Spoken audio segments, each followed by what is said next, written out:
Селата во Македонија, Чебрен. Чебрен е место со богато историско минато во областа Мариово. На просторот на Чебрен може да се видат антички остатоци. Остатоци од средновековниот град, раселеното село Чебрен, како и делумно зачуваниот манастир. Некогашното село Чебрен, односно денешниот Чебренски манастир, се наоѓа непосредно на брегот на Црна река. До него се стигнува преку земјен пат во лоша состојба, кој се двои од асфалтираниот пат до селото Зовик, во чиј јатар денес селото потпаѓа. Местноста се наоѓа на издвоена вулканска купа или тумба, наречена Тумба Чебрен, во кањонот на реката Црна. Некогашното село се наоѓа јужно од тумбата. На овој простор и денес може да се видат остатоците од повеќе периоди.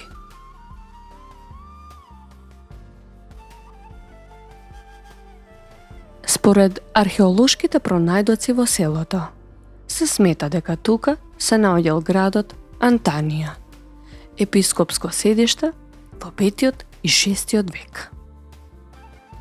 Чебрен во минатото бил на локалниот планински пат, кој ја сечел Мариовската висорамнина и се качувал до пазувите на Кајмак Чалан.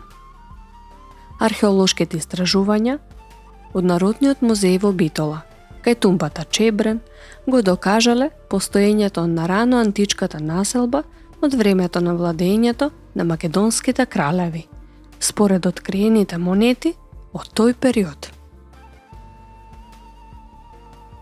Со археолошките истражувања во изминатите години, на овој простор докажано е дека во доцната антика бил изграден кастел со замашни димензии, додека пониско на југ започнала да се развива населба, која била опфатена со истиот бедам. Целиот овој простор имал планско, градско оформување со големина од 5 хектари. Според пишаните извори, во средниот век тука постоел средновековниот град Чебрен или Чемрен. Во овој град, според историските податоци, се до 1334 година, кога бил освоен од царот Душан, се наоѓа во рамките на Византија. Градот бил споменат од српскиот архиепископ Данило за време на владењето на цар Душан во неговото дело Живот и краљева и архиепископа српских.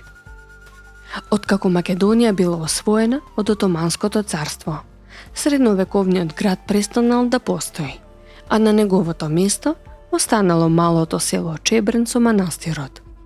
Селото во тек на време полека исчезнувало и останал само манастирот.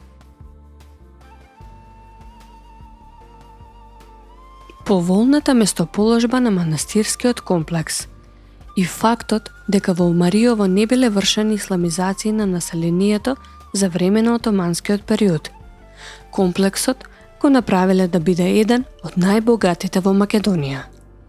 Манастирот бил доста познат по своето училиште и богатата библиотека. Во 19 век, според пишаните документи, се дознава дека во манастирот работело келино училиште на старословенски јазик. Во него се подготвувале свештеници и учители за другите мариовски села. Манастирот бил целосно разрушен за време на Првата светска војна. Во античкиот период во населбата постоеле стари рудници за железо, чии траги се сретнуваат на повеќе места. Во своја сопственост, манастирот имал воденици со 12 воденички камења, многу стока, ниви, ливади, шуми и пасишта.